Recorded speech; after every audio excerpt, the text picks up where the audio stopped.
Thème d'un temps pour notre couple aujourd'hui sera le tantra en couple. C'est déjà la deuxième vidéo. Je vous laisse écouter, puis vous pourrez prendre le temps d'échanger entre vous. Voici comment la sagesse bouddhiste peut vous inspirer à vivre des relations amoureuses épanouissantes, profondes et enrichissantes. Premier point, faire face à l'impermanence. Le premier grand enseignement de Bouddha concerne l'origine de la souffrance et les sources d'un bonheur permanent. Vous ne pouvez trouver qu'en vous-même ce que vous cherchez à l'extérieur. La vie n'est qu'impermanence. Si notre paix, notre joie et notre amour dépendent de facteurs extérieurs, tôt ou tard, ils s'effondreront. La loi de l'impermanence se manifeste aussi dans notre vie amoureuse. Même les mariages les plus heureux ont leur part de doutes, de conflits et d'ajustements. Les couples qui durent sont ceux qui ont appris à vivre avec la loi de l'impermanence. Ils se sont renouvelés à travers les transformations de la vie. Ils ont continué à nourrir la flamme malgré les orages. On se sera permis de changer, on aura laissé l'autre changer, se guérir, se transformer. L'amour et la passion ne pourront jamais venir de l'extérieur. Ils sont déjà en vous. Alors l'herbe est-elle toujours plus verte chez le voisin? Bouddha a enseigné qu'un des facteurs de bonheur réside dans le principe du renoncement joyeux. Si nous n'apprenons pas à appliquer la sagesse du renoncement joyeux, notre vie amoureuse ressemblera à une succession de relations éphémères. Comme l'a enseigné Bouddha, on est seul à pouvoir créer en soi des états d'esprit positifs, durables. Dans cette vision, notre quête amoureuse devrait être à la recherche d'une personne avec qui nous pourrons évoluer, partager la vie, former un couple, fonder une famille, élaborer des projets et nous développer sur les plans humains et spirituels, sans toutefois espérer que cette personne comblera tous nos besoins. Renoncer joyeusement ne veut pas dire se résigner. Cela veut dire se réjouir et apprécier ce qui est là, sans s'attarder continuellement à ce qui manque. Alors, les 8 perfections de l'amour. Bouddha enseigne qu'il y a 8 perfections à développer pour atteindre le bonheur et trouver le sens profond de la vie humaine. Voici ces perfections qu'on peut appliquer à la sphère amoureuse. Une vue aimante. Ayez une vision d'amour sur le monde, sur les autres et surtout sur votre bien-aimé.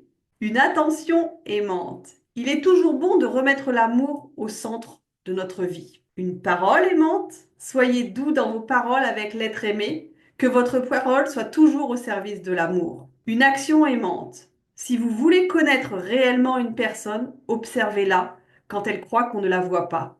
L'amour se manifeste dans nos actions et se ressent à travers nos gestes. Un mode de vie aimant.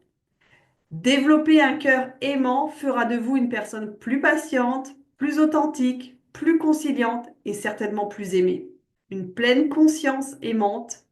Vivre en pleine conscience vous offrira une qualité de rencontre avec l'autre que vous avez peut-être perdue dans le tourbillon du quotidien. Un effort aimant. L'effort aimant nous rappelle ce qui est important dans notre vie afin que nous y consacrions plus de temps et d'énergie. Et enfin, le 8e point, une attention aimante. Voir l'amour, c'est se laisser inspirer par lui. Accorder plus d'importance aux gestes d'amour et de tendresse qu'à tout le reste. Les savoirs de Bouddha pour inspirer votre vie amoureuse. Tout change, tout se transforme. Ne vivez pas dans le passé, plongez avec conscience dans ce qui est ici et maintenant. Vous ne pourrez jamais contrôler les choses extérieures, mais vous pourrez toujours contrôler la façon dont vous réagissez aux événements. Les autres ne sont pas là pour vous rendre heureux, le bonheur est en vous.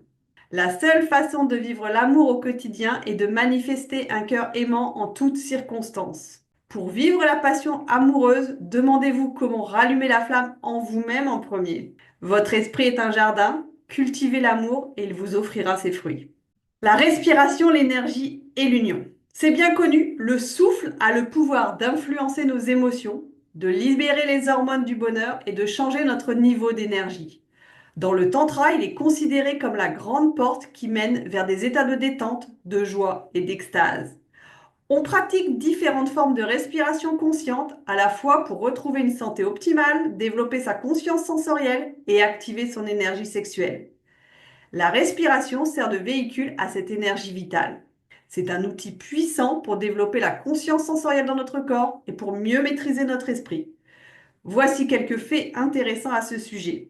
La respiration diaphragmatique libère l'acétylcholine qui influe sur l'énergie sexuelle, le système nerveux et l'attention. C'est par la respiration que se diffuse l'énergie sexuelle dans tout le corps.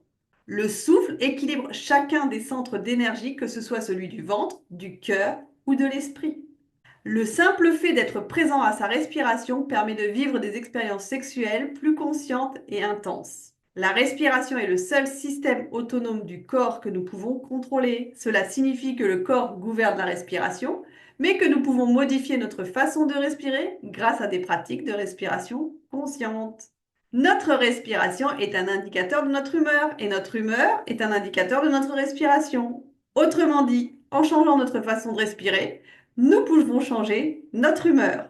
Respirer plus lentement et plus longuement peut réduire l'appétit. Une bonne respiration peut donc diminuer la tendance à la compulsion. Elle permet aussi de diminuer les compulsions sexuelles. Voici quelques exercices de respiration tantrique.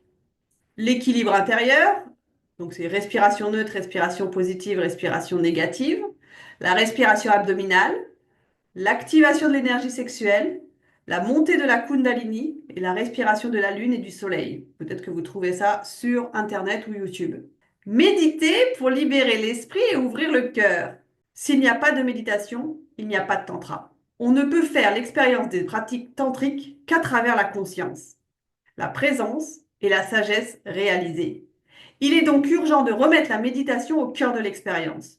Ce n'est qu'ainsi que notre véritable intention sera dévoilée à notre conscience. La méditation est toujours une rencontre lucide et bienveillante avec soi-même. Dans la pratique du tantra, elle mène également vers une rencontre profonde avec l'autre. Étant donné qu'il est impossible d'être vraiment présent à l'autre si l'on n'est pas présent à soi-même, méditer devient la voie royale vers une vie amoureuse et sexuelle épanouie. La méditation propose des pratiques puissantes pour apprendre à se déposer, à ouvrir son cœur, à créer une connexion intime avec un partenaire, ainsi qu'à vivre en pleine conscience tous les aspects de sa vie.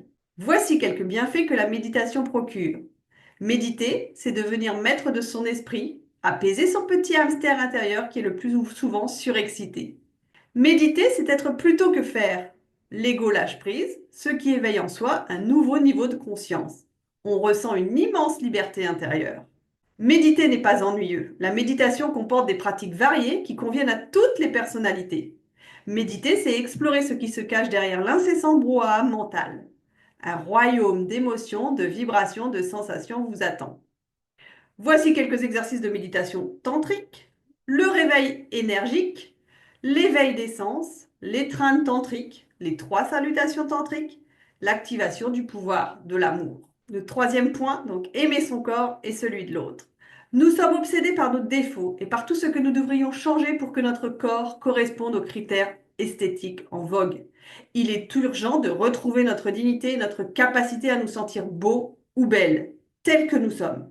Il est impératif de nous libérer des jugements qui réduisent notre capacité de voir la lumière en chaque être. En changeant notre perception, nous pourrons voir avec les yeux du cœur, au-delà du mental.